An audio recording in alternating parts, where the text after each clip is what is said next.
पंतप्रधान नरेंद्र मोदी रविवारी नागपूर दौऱ्यावर 8 वर्षांनंतर पंतप्रधान मोदी रविवारी दीक्षाभूमीवर।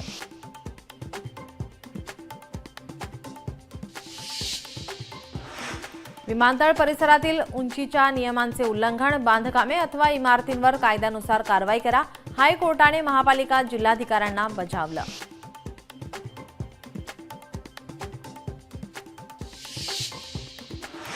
यंदाच्या उन्हाळ्यातील सर्वाधिक तापमानाची पुण्यात लोहगाव येथे नोंद। मार्चमध्ये तापमानाने 40शी ओलांडली। मार्चमध्ये उन्हाच्या तीव्र झळा।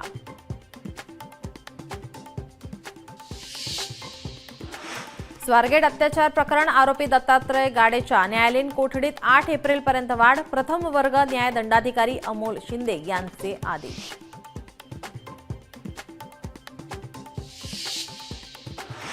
गंभीर गुन्ह्यांच्या तपासासाठी पुणे पोलिसांकडून आता ई-साक्ष उपाययोजना ॲप वापराबाबत पुणे पोलीस कर्मचारी तसेच अधिकाऱ्यांना प्रशिक्षण देणार।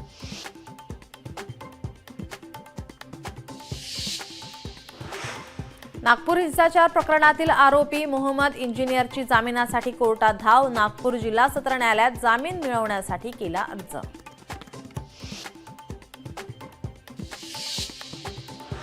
नागपूरच्या कळमना परिसरातल्या नाका नंबर 4 परिसरातील आग आटोक्यात। 3 भंगारांच्या दुकानाला लागली होती आग।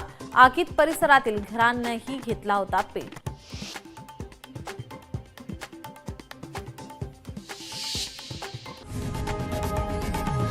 लोकशाही मराठी ऐका, पहा, जागरूक रहा।